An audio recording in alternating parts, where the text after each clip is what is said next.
Thank you all for being here. I'm glad to be here too.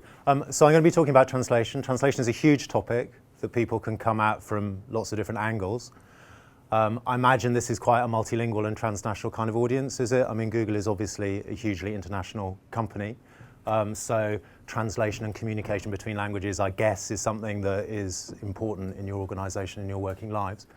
I'm going to try and mainly talk about things that are different from that. What I'm going to do is say a little bit about, a bit more about who I am and where I'm coming from. So my interest in how I got interested in the field of translation. Then I'm going to look at various different instances of practices of moving between languages which can get called translation, because I think one of the things to see in thinking about translation is that there are lots of different kinds of thing that can get called translation. So what we're really dealing with here is an umbrella word with lots of different ways of doing things that are different in important ways that nevertheless all get called translation. Then I'm going to try to think a bit about the relationship between translation and languages, because if you've got translation, then you have to have languages, but what is a language anyway? And how does the practice that we call, or the range of practices that we call translation, relate to the kind of range of phenomena that we call languages? And then I'm going to ask how things might be changing now, and I hope you'll be able to help me with that, because obviously the internet and what Google does is a huge part of how the whole landscape of communication is changing at the moment. So why is this interesting to me? So I'm a literary person. I write novels, as Jan said, and I also write literary historical books. So when I was a kid, I was interested in just in reading, and then I did the very typical thing that happens in the UK, which is it's not really a monolingual culture, but there are large stretches of UK culture which are predominantly monolingual.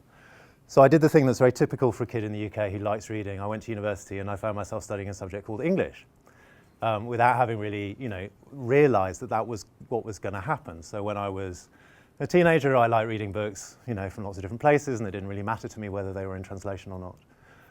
And I found myself in a university structure that was set up this happened to be in Cambridge, but it could have been in many other universities. An institutional structure that was set up early in the 20th century when the idea of Englishness and creating an English national identity was really important. And so the notion, the attachment, the idea that what you should read is kind of English books was quite a sort of dominant idea there, as it also is in the university where I teach now, which is Oxford. But what I found myself getting interested in was writers who weren't really very English at all. So I found myself getting interested particularly in some writers from the mid-19th century, for instance, Robert Browning. I don't know if you know any of his poems, but he's a writer. He very much likes setting his poems in foreign countries, especially Italy, and setting them in the past, and creating a setup in which you have to imagine that the person speaking the poem is speaking quite a different language, is speaking, the sort of Italian that Italians spoke in the 16th century. And yet the words on the page are English words. And so there's this sort of silent, implicit translation that's part of what's going on in the poem. And indeed, another thing about what Browning does is that he writes, like many poets, many literary writers, he uses language in strange and surprising ways. And part of how he came to do this, it struck me, is that he's very interested in taking ways of using language from other languages and trying to bring them into English. So, for instance, there's a poem from 1855 called An Epistle Containing the Strange Medical Experience of Karshish, the Arab Physician. Browning doesn't know Arabic, but he's got a sense of what Arabic is like, and he tries to write his English in such a way that it has a kind of strangeness about it. So, for instance, there'll be lines, the speaker will say things like, instead of saying, I arrived at Jericho, the speaker will say, my journeyings were brought to Jericho. And what I got interested in was, and that's quite, as a piece of literary writing, that's a strange and interesting line, but it's come to be like that through translation. And so what I was noticing increasingly in the stuff I was reading and getting interested in was an overlap between translation and literary creativity. When you look at a literary text, you want it to do something new in language, and quite often, actually, surprisingly often, new stylistic things were being done in language through either actual translation or sort of being aware of what another language would be like. So I had that, but then I also had this in my mind, this sort of cliche that there is around in the culture that translations are never as good as the original, literature always loses something in translation. Poetry is what is lost in translation, as the American poet Robert Frost is reported as having having said. I thought at Google, of all places, we wouldn't have this kind of problem with the AV, but hey, it's nice to know. Anyway, yeah, so that was one thing. Then the other thing is that when I started writing fiction, so I grew up in a completely monolingual, standard English-speaking household in London. But my parents were scientists, and so they spoke actually a language that was quite strange to me. Lots of scientific words that I didn't understand when I was a kid, and I still don't, really understand. And I found that when I started writing fiction, I was interested in using kinds of English that weren't universally comprehensible, or at least are a bit peculiar. So my first novel is in the voice of an interior designer who uses lots of interior design jargon, and I was interested in the sort of distinctiveness of that voice. And my second novel has got because my family are doctors, my second novel is very much in the mind of a doctor. And I was interested in that special language that doctors know that allows them to describe the world and understand things about people that, people who just speak ordinary English like me can't do. So I kind of frantically mugged up on lots of medical terminology in order to create this character. So what I realized I was working with there was the feeling that English isn't just a language. English is a whole range of different ways of using the language. And actually, to move, everybody encounters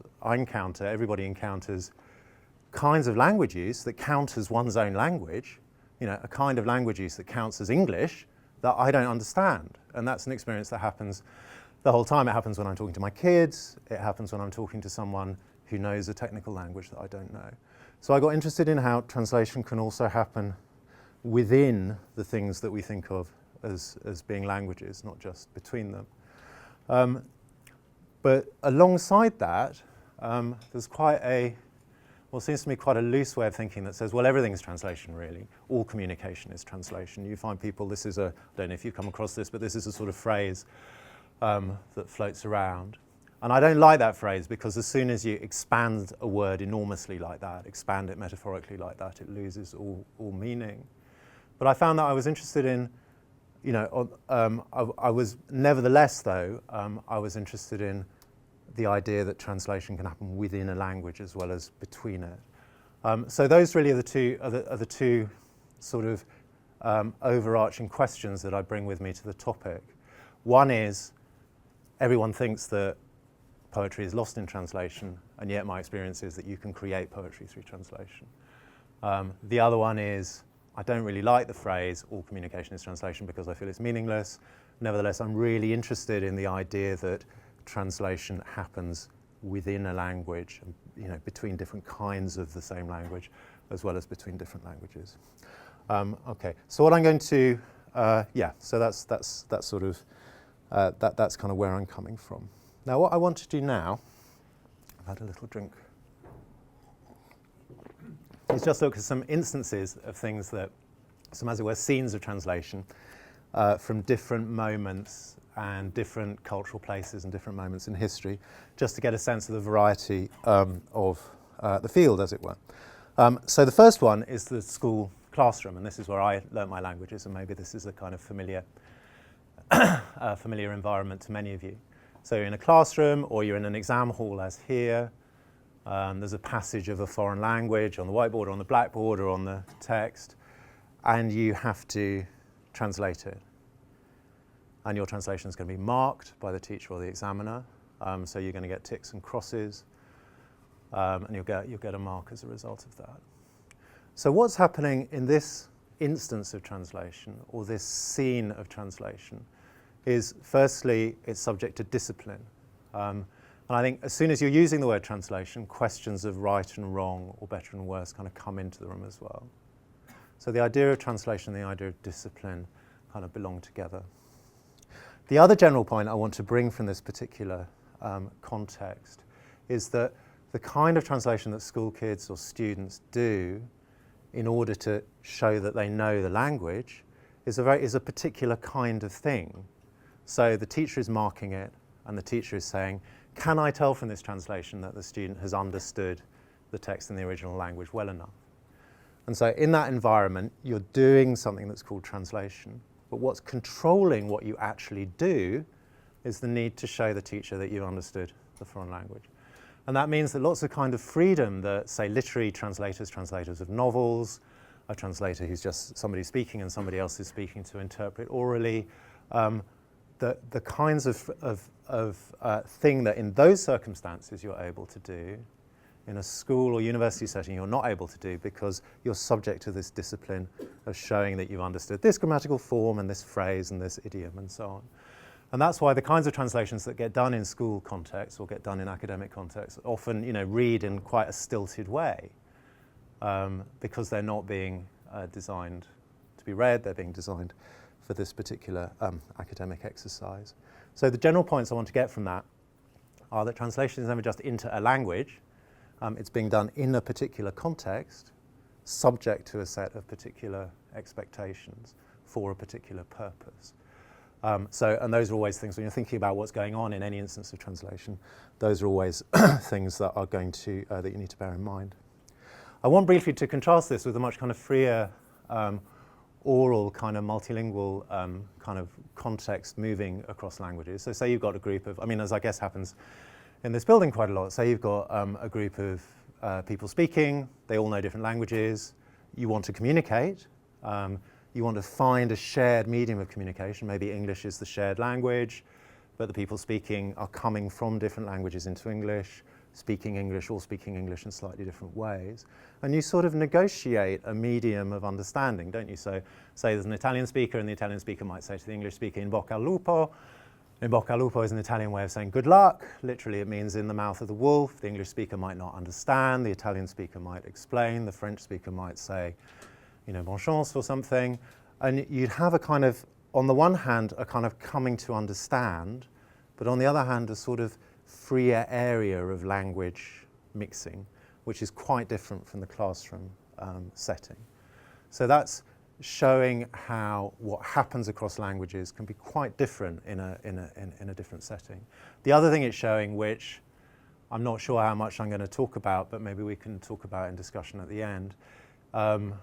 We'll talk about it in discussion at the end, is the real importance of the difference between spoken language and how people behave with their voices and written language and how people move across languages when they're dealing with writing or on a screen. And actually the internet is obviously blurring that distinction to some extent. But I'm just going to leave that there for the moment and come back to it. Now my next example is from back in the 16th century. And who we have here is the Sultan, the Ottoman Sultan in Constantinople, Sultan Murad III, and we have Queen Elizabeth I of England.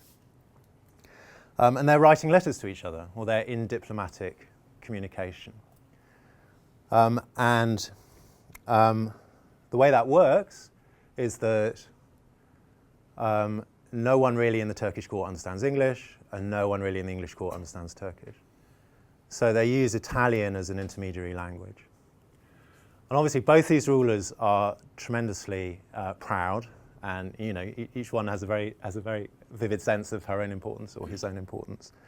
But they need to negotiate in the way they communicate to one another in such a way as to not spark a conflict or not fall out too much.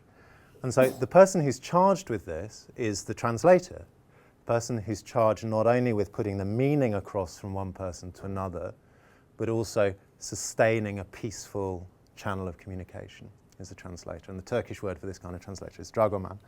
And there's a lovely bit in one of their in one of their letters where the Sultan writes, Elizabeth has written a letter to Sultan Murad III. And he writes back saying, thank you, monarch, for demonstrating your subservience and devotion to me. And I've got my Turkish is not very good, but izai ubidiyet ve ilas, and I can't speak Turkish, but those are the Turkish words. And the dragoman looks at that and thinks, Elizabeth I is not really going to be very pleased to see that he thinks that she is subservient to him. So when he translates that into Italian, he says, he changes it to thank you for showing sincere amicizia, thank you for showing sincere friendship towards me. And when she receives the letter, that's what she understands. And the same thing happens the other way. And you kind of think how sweet and how, how unusual. But actually, so what we have here is an instance of translation and diplomacy going together. And the point I want to draw from this is that translation is also always a matter of doing something that's going to be acceptable in the community that you're moving the text into. So when you're wondering, okay, here's this thing in this other language, I'm writing it in this language, I'm going to translate it into this language, but I need it to be readable, I need people to accept it. I need people, I need to put it into language in a way that is going to be acceptable in the community I'm putting it into language for. So the general point I want to take from this Elizabeth I and Sultan Murad instance is that translation has always got an element of diplomacy in it. It's not just about, again, it's not just about moving from one language to another language. It's about recognizing that a language is a medium of communication for a culture, for a community, and thinking about entering into that community as well. My last instance is from a long time earlier, so it's from the very first years of what we call the Common Era in China. And the situation here is that Buddhist holy people, Buddhist monks, who knew the Buddhists, were moving from India to China, just walking, and they knew the Buddhist sutras by heart in a language, perhaps in Sanskrit, perhaps in one of various other languages. And they're arriving in China where people are speaking kind of varieties of Chinese, and they want the holy texts to be translated into Chinese. And how did this happen? The way this happened was that the holy person who'd travelled from India knew the text off by heart and would recite it in front of a whole group of people, in front of an assembly of Chinese holy people. And they'd listen and they'd consider and they'd agree together what they thought the best translation of these words in Sanskrit or other possible languages would be. And they'd agree that, and then somebody else would do the thing of writing it down into a form like this. This isn't actually a text it's a Chinese sutra, but it's not actually a text from all that time ago. It's just kind of serving as an illustration of this environment. So you look at that and you think, okay, this is surprising because translation here is being done by a group of people, whereas I tend to think of translation being quite a solitary activity. Look, there's that text over there and I want to translate it into this language over here. And here we've got a group of people agreeing how to do the translation. And actually though, when you this phenomenon of crowd translation is much more widespread than it at first appears. So it's very obvious these days in crowd translation services on the internet, so there'll be a translation company and you send your text up to be translated and 2 or 3 people will work on it or more. It's there in the way Google Translate mines lots of different texts in order to find the translations that it offers up. But actually it's there all the way through the history of translation as well. So if you think about the King James Bible, so this is the great translation of the Bible into English that becomes the kind of core text of the Anglican Church back in 1611. And that was done by 47 translators, all working together. And the reason for that isn't just that it was a great long text and they just wanted to do a bit each. The reason for that is that they needed to agree as a community, and this relates to the diplomacy point from a moment ago. They needed to agree as a community what together they thought the right translation of this holy text should be.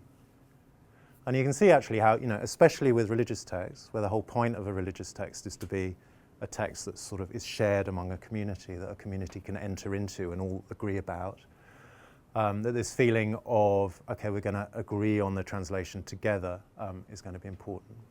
And actually another thing that King James Bible did was draw on lots of earlier Bible translations, so it's very much a composite kind of text. So that's another kind of big and obvious example. But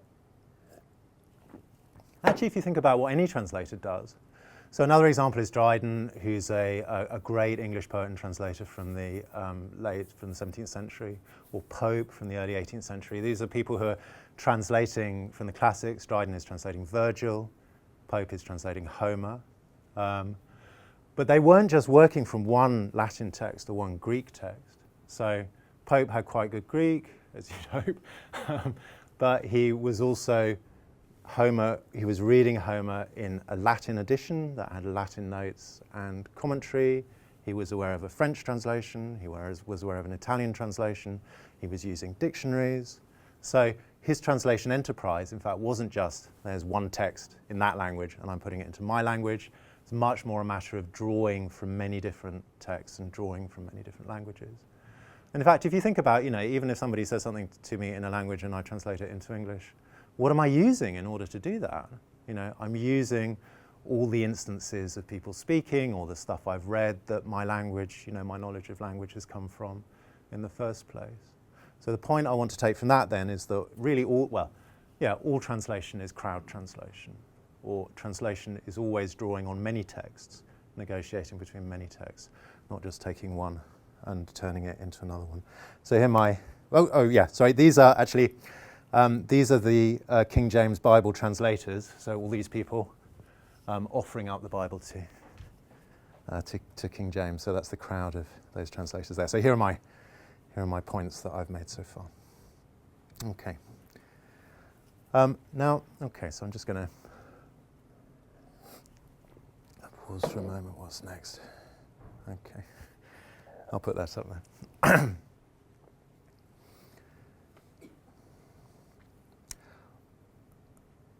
So what I've hoped to do with these instances is just flesh out a bit the variety and the complexity of the kinds of doing things with language that get called translation. There's always a question of discipline, of right and wrong when translation is in the room. You always need to think, okay, what particular purpose and context is it being done for? It's not just into a language. It's got this diplomacy aspect because it's about bringing a text into a community. And it's got this crowd translation aspect because you always know the languages that you know from many sources. So I just wanted to kind of sort of add those perspectives. Right. What I want to do now is okay, just seeing how long I've been going for. What I want to do now is think about the relation between these kinds of ways of moving across languages that we call translation and languages, because as soon as you've got translation, you have to have languages, or at least that's the standard idea. What does translation do? Translation takes meaning from one language and puts it into another language. So in order for that to be possible, there need to be separate languages. But how secure is this idea that languages are separate? Derrida has an argument about the word Babel, and it's in an essay called Des Tours de Babel, the towers or the turns of Babel. And he says, well, what language does the word Babel belong to?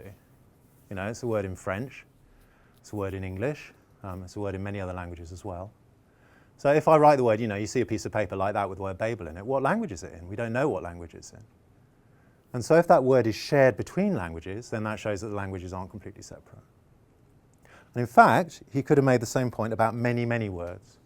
So this is just a paragraph from my little book that you've got. And obviously I'm writing it in English.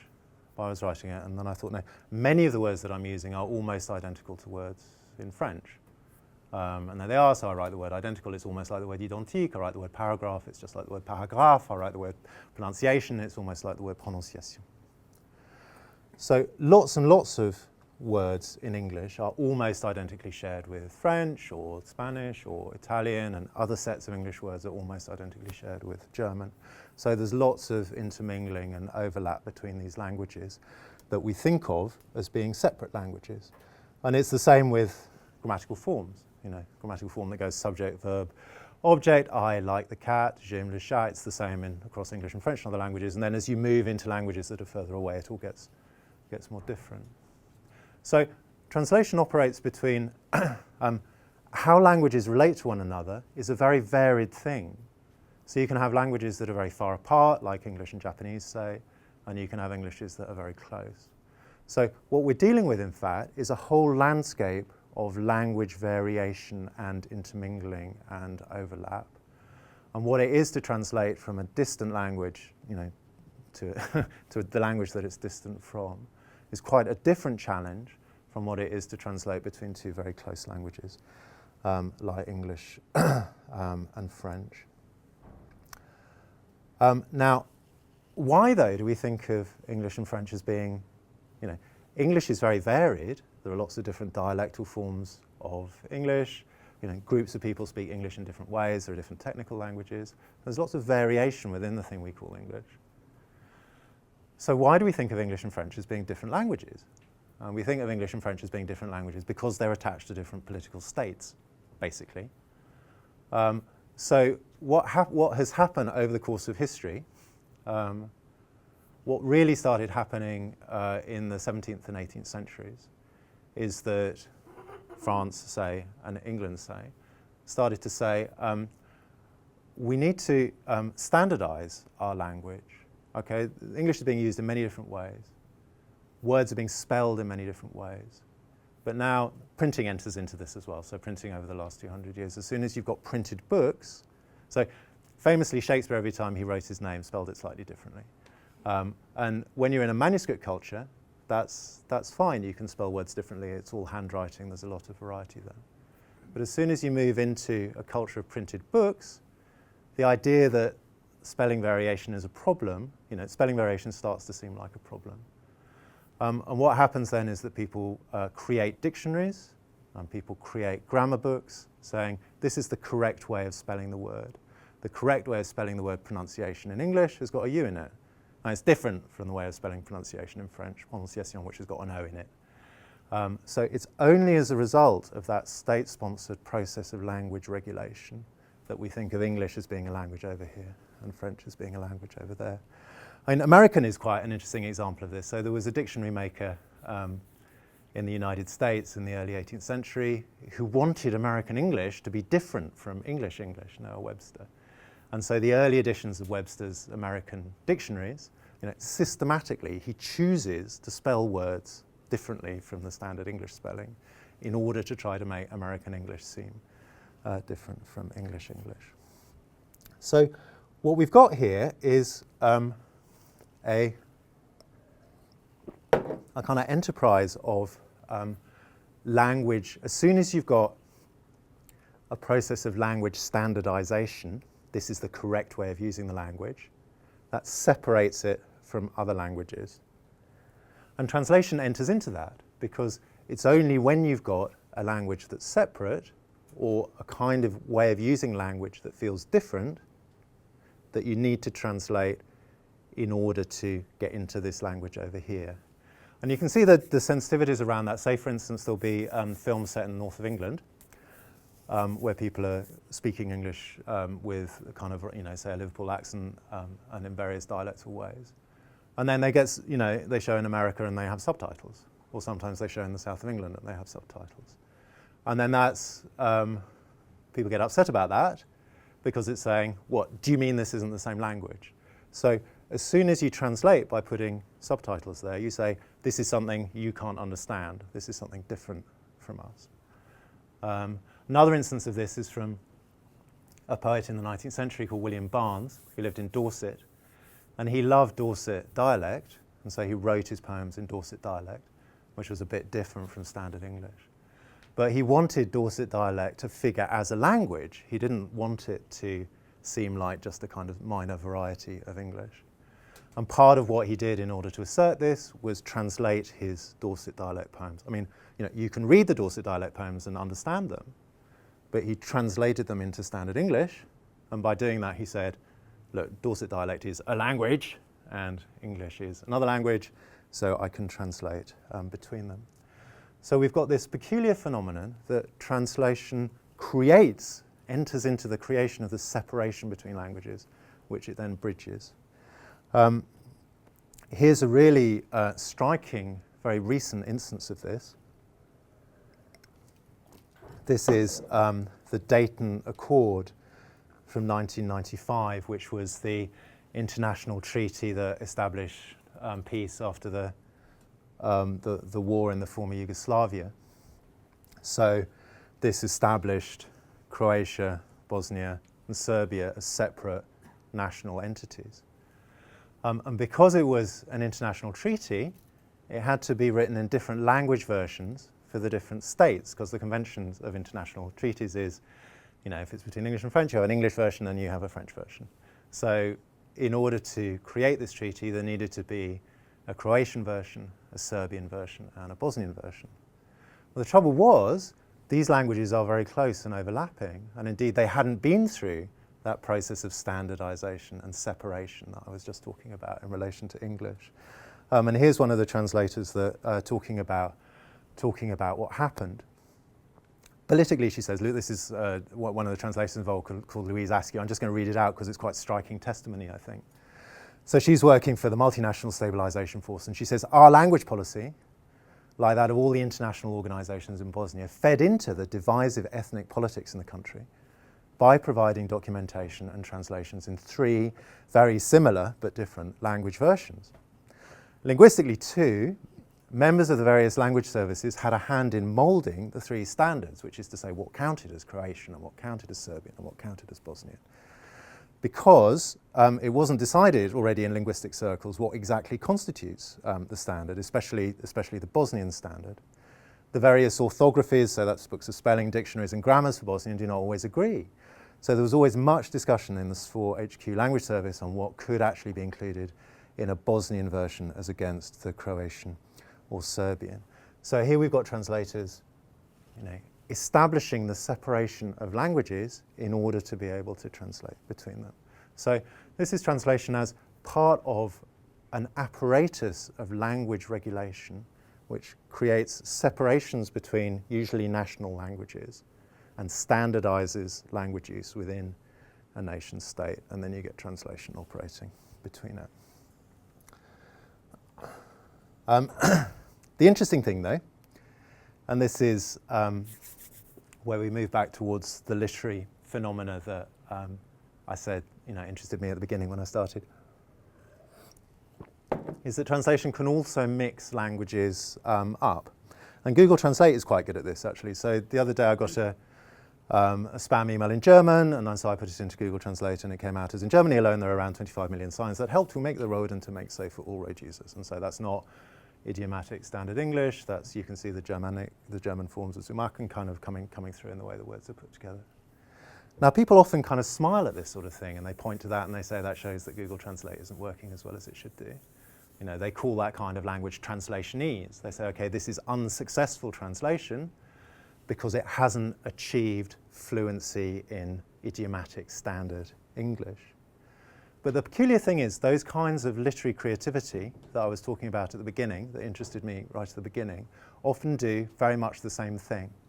And I'm just going to show you a couple of instances of this. I'm getting towards the end. So this is Dryden, the poet I mentioned a moment ago. So he's through the 1690s, he's translating Virgil's Aeneid, that great poem. And this is just the first line. Armari virumque cano Troiae qui primus aboris, and so on. And the way he translates it, arms and the man I sing who, forced by fate, left the Trojan shore. And you can see how the words are lining up. And actually the way he uses the word who there, what he means, who goes with man, arms and the man who, forced by fate. Wasn't back then either a natural way of, arranging the English words. The natural way of arranging the English words would be I sing of arms and the man who was forced by fate. So what he's doing then is he's taking the Latin way with language and bringing it into English. And this way of reversing words and moving them around is something that is common to do in English poetry of that time. But it's common to do in English poetry of that time because many, many people writing it knew Latin very well and had Latin in their minds. And so you've got this strange phenomenon that what he's doing in order to write a poem in English is borrowing from Latinate word order and a Latinate way with language. So he's mixing the kind of thing exactly the same kind of thing that we've got there, that in that context you think, oh, that's Google Translate not working properly. But as soon as you're in a literary context where it's okay to mess around with language, I think actually, you know, the general point here is that the relationship between what we think of as a mistake in ordinary language use and what we think of as something interesting as soon as it's in a poem or in a literary text is quite, you know, is very close. Here's another instance. This is from the early 20th century, and this is Ezra Pound, and he's interested in finding ways of writing poetry that don't have regular rhythm and that don't rhyme. And one of the things that helped him to do this was an encounter with ancient Chinese poems. And he didn't understand Chinese, but he was given the gift of notebooks from a Chinese scholar that looked like this. So you get the Chinese characters, you get English words underneath, and you get a kind of commentary. And he thought, okay, I can see here that there's a way of doing things with words that's different from the usual way of doing things with words in English. And I'm going to try to write poems like this. And here's the beginning of one of them, which begins, blue, blue is the grass about the river, and the willows have overfilled the close garden. And so what's unusual about this, or what's different about this from any poetry that had been written before is, well, not any poetry, but what's unusual about it is that it's not rhyming, it doesn't have a regular rhythm, and instead you've got this sort of sequence of word units, blue, blue, grass, river, willows, overfilled, close, garden, and he's arranging his words like that in imitation of what he understands of the sequence of Chinese characters in the Chinese poems that he's been looking at. You know, and there's also the strangeness of saying the grass is blue, you know, what's the boundary between blue and green? Is it evening? And there's also the title, you know, The Beautiful Toilet. I think that's meant to be a slightly surprising title, and what it means is, you know, getting, doing makeup and things like that. It's not actually a loo. Just one more instance of this, very recent one, and then I'll stop. Or no, then I'll kind of wrap up. This is from a writer, I don't know if any of you have been reading, called W.G. Sebald, who's a writer who's been hugely successful in English culture over the last 10 or 15 years. He's somebody who lived in East Anglia. He's German, writes in German, but is very beautifully translated into English by a couple of translators, Michael Hulser and Anthea Bell, who translated this one. Now, the kinds of novels that he writes are quite like memoir or autobiography.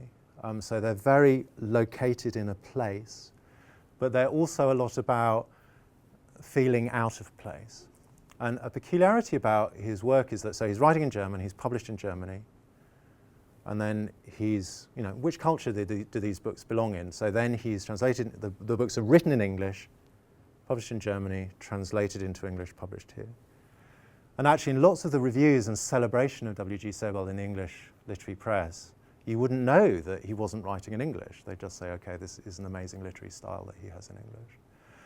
And the interesting thing about this is that this style, again, like the other instances we've looked at, came into being through translation. If you just look at this first sentence, in the second half of the 1960s, I travelled repeatedly from England to Belgium, partly for study purposes, partly for other reasons which were never entirely clear to me, staying sometimes for just 1 or 2 days, sometimes for several weeks. So it's quite a sort of decorous and formal and long sentence, and generally that's the case with his style. But it's also just ever so slightly different from what you'd expect in idiomatic standard English. I think if you look at the phrase for study purposes, and there's a German phrase behind that, so Studienzwecken.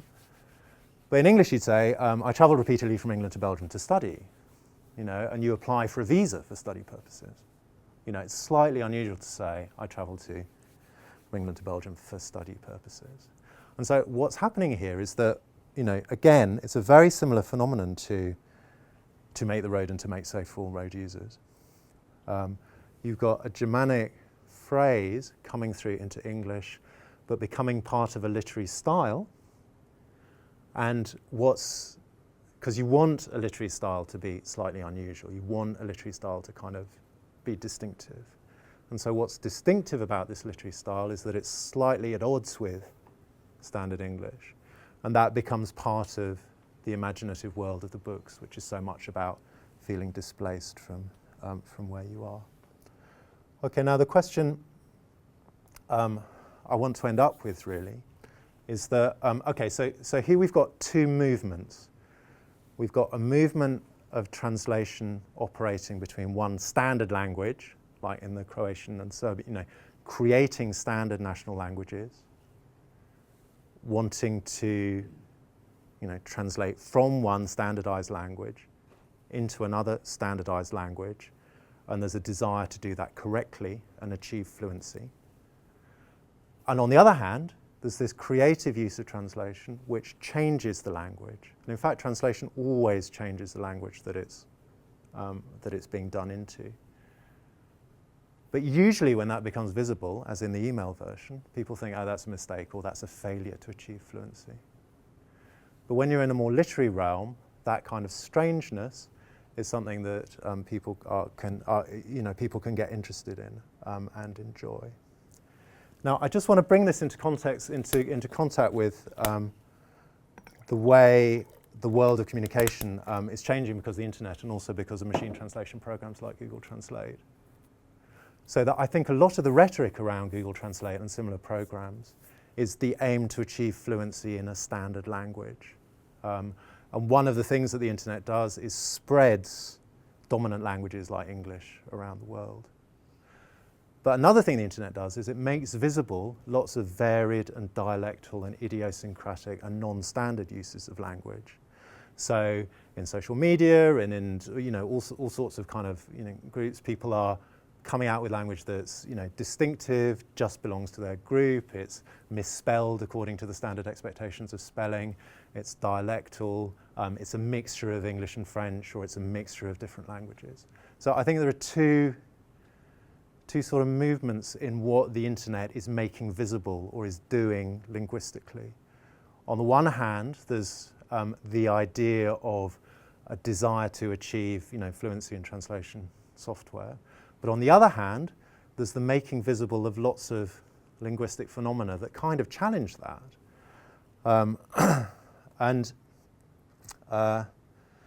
So I think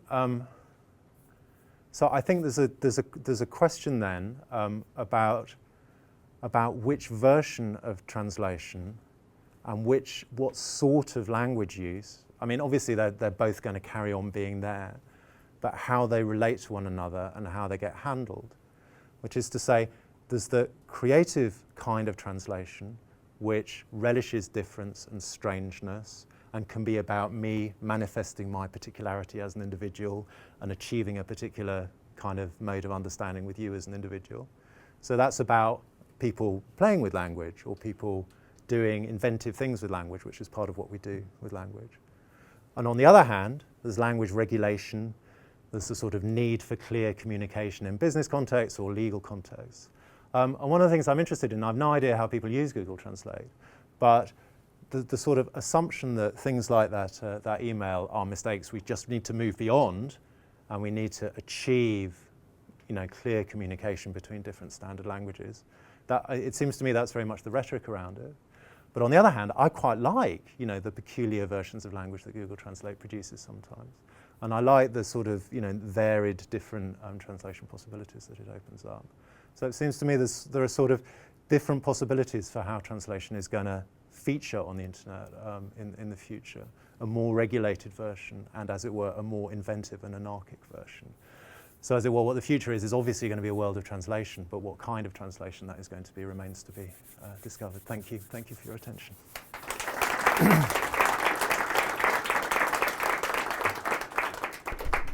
Thank you very much. We do have time for questions. Yep. Yeah. Hi. Yeah. Actually, I have a zillion questions, but I'll stick to one. It seems to me that translation is really important to the evolution of language because a part of culture that is kind of carried on to other nations, whether geographically or otherwise. Yep. And machine learning and Google Translate today is not capable of kind of grasping those nuances that come with translation as we see it today, kind of understanding what the purpose of the other is saying and trying to translate it into not like semantically the right kind of flow with the words, but kind of like what you mean, like the in bocca al lupo versus bonne chance versus. But so I was wondering your opinion. What was your opinion on Esperanto in that regard? Okay. What I think about Esperanto is I don't know much about Esperanto, so it's just kind of off the top of my head. So what I imagine about Esperanto is that I think the thing to ask about language use is that it's always there's a community doing it. How subtle a language is, how complex the communicative interaction can be, all arises from what the community is like that's using it, how long they've been using it, and so on. And I don't really. Do you speak it? Do you use Esperanto? Not at all. No. Okay. So. But I'm just wondering if it's a solution to anything. No, I don't think those kinds of things are solutions. I'll say why in a moment. But my imagining about Esperanto is so this is the kind of constructed language. How much of a history does it have, or who's using it? And so it's a language that you use. And then what's the consideration when you're using it? Is the consideration, am I speaking Esperanto correctly? Or is the consideration, can I play around with Esperanto? And indeed, I mean, I don't know if you've had the common experience of sharing a language, communicating with someone who speaks another language and doesn't speak English very well, and you don't speak that other language very well. And in fact, what you do is you mix up the languages. You sort of achieve a kind of local, private Esperanto, really. And so I think the question for I think so Esperanto dates from obviously before the internet, from 100 years ago, whenever it was, and it's just a question of sort of what kind of usage it enables, really. But the reason why I don't think standardized international languages are a solution is that language has really got two purposes. One purpose of language is to communicate with everybody, but another purpose of language is to say, I'm me in this group, speaking a language that's different from that other language. When my teenage kids use words that I don't understand, they don't do it because randomly. They do it so that I don't understand them. So it's about manifesting your identity. So I think, rather than saying, and then this is the issue about the spread of English as a global language, kind of technocratic spread of English as a global language. What should we think about that? I think one thing to think about that is that in defined technical or say business contexts, that's fine.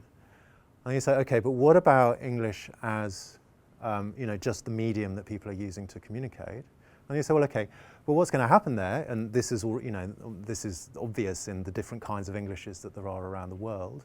People are going to be using English differently. They're going to be playing with it. They're going to be mixing it up. They're going to be, and so actually, and this is, this is really one of the, this is the, I think the big question, which is to say that before the internet, actually, what I've been saying is quite Eurocentric. So what I have been saying is quite Eurocentric so far. But so before the internet, if you think about how print culture worked, the market for printed books was you'd publish a book and it would be in England or in America or in France. So you had these national cultures. There was all sorts of language variety in the way people spoke and related to one another, and there were dialectal groupings and age groupings and so on. So lots and lots of language variety. But that didn't become visible in print, and it couldn't be shared, and therefore it couldn't be shared nationally. You'd go to, a village in the country, and they would use language in a particular way. But that didn't spread, that wasn't visible anywhere else. And so in order to be widely read, you had to go into this, you had to produce a standardized printed text in standard English. But what the internet makes visible is all the variety of languages that previously wasn't visible, it was just in spoken communities, is now visible on the internet. And I think how people negotiate that is going to be really interesting to see. And I'm interested actually with machine translation software, that, the degree to which the ambition continues to be, let's move from one standard language to another standard language, or the degree to which it can say, you know, this is your way of using language in that community of a few speakers. Let's mediate between this way of using language. How it can, you know, the degree to which it can kind of register and cope with all the language variety that is becoming visible. Yeah. Any more questions?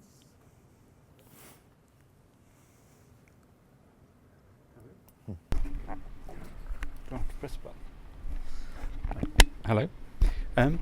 So Google Translate is not aiming to make it possible for everyone to use English. Yeah, no, it's kind of the opposite. Yeah. But do you think it will be a force similar to printing in dictionaries in helping to maintain a standard? I think it could go either way. I think that's about how people. I mean, I think it's partly about, you know, obviously, I feel absurd trying to say anything about it in this room, but it's partly about how it's constructed, which I don't understand, and how it's going to, you know, the future of how it's going to be constructed. But it's also about how, you know, how people use it, and so. Yeah, so I can imagine it developing in a way that allows, you know, that accepts an idiosyncratic that becomes inventive, that allows somebody to, you know, put into it an inventive use of language in English, and for it then to generate various possible different inventive equivalents in many different Italian dialects, say. You know, I don't see why, I don't know anything about technology, but I don't see why it shouldn't develop in that direction.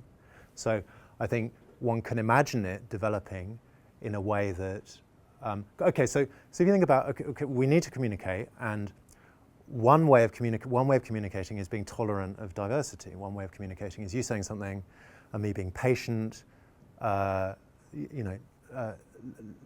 the words that you're using that I don't know. You know, so we can have a room in which people are all speaking quite differently, but nevertheless they're accepting of their difference and they've got patience to understand the particularity of each other's language use. And the other thing is, okay, no, we all need to speak standard English, so let's have a regulated environment and let's take our individuality and discipline it according to the shared codified standard that we're all using. So all language use is partly a matter of recognizing difference, and it's all partly a matter of establishing a common code. And I think how Google Translate develops is going to be, you know, I don't know which way it will go, but I really hope it goes in the more diversity way. You know, rather than let's only work between standard languages with a communicative purpose in order to achieve something that counts as fluency and correctness. You know, rather than doing that, if it develops in such a way, as I was saying a moment ago, that it's, you know, that you can use it playfully and use it, you know, enjoy the peculiarities of language or kind of different language difference that it makes visible to you, then that would be better, I think. Yep. So I'm going to ask again about the future of translation. Yeah. Couldn't be different in Google, in two directions. So automated versus the human part, and English versus Chinese. So the first question would be, what things do you think that cannot be automated 100%? You think there's going to be like a human translator on side that is going to still there forever? And in the second side, if we agree that Chinese is going to be the next big language, which bridges do you think that are difficult in this side between the Western world and the the first one, I don't see why. You see, I'm very aware that whenever I do anything with language, I'm mediating between languages and words that have come into my mind. You know, that's where I know my language from. So I don't, you know, I think there's a lot of romanticism that says, oh, only human beings can do this and machines will never be able to do this, because it seems to me that actually I don't see why a machine in the future shouldn't have the same, you know, so that I think that at the moment what a human being can do that a machine can't do is, you know, handle, bear in mind a lot of complexity and nuance, and that just seems to be a matter of degree, really. So I don't see why in the future I mean, obviously I know nothing about machines, but I don't see in principle why in the future machines shouldn't develop exactly the same kind of sensitivities, as it were, that a human being does. I think it's just romantic to assume that that's not going to be the case. So, for instance, my enjoyment of those odd literary uses of language that I was talking about a moment ago, that comes from my saying, well, okay, the normal way of using English is this, and there are various unusual ways of using English. This unusual way of using English is a mistake, and this other unusual way of using English is actually quite interesting and creative. And why do I think that? I don't think that because of some sort of special spiritual humanity that I have. I think that because of I spend my whole time kind of weighing different kinds of language use and being aware of how words are used differently in different contexts for different purposes. So I don't see why a machine shouldn't, develop that same kind of, way of handling language. But I mean, obviously, I don't know the thing about how machines work. The thing about Chinese, I don't know Chinese, and so I don't really know what the issues are there, what the particular issues are there. I think, so I can't really sensibly answer that. I think one thing though is that the issue about script, about forms of writing and forms of speech, is really interesting, and that phenomenon that there is in Chinese and related languages like Japanese and Korean, that they share lots of written characters. I mean, I can't say how similar and how different that is to an English person being able to look at a French text and being able to guess many of the words because they're written similarly. But I think that's an interesting phenomenon. But I can't talk seriously about Chinese. I don't know anything about it. Yeah. Thank you for coming. Thank you, Matthew Reynolds. All right, thank you.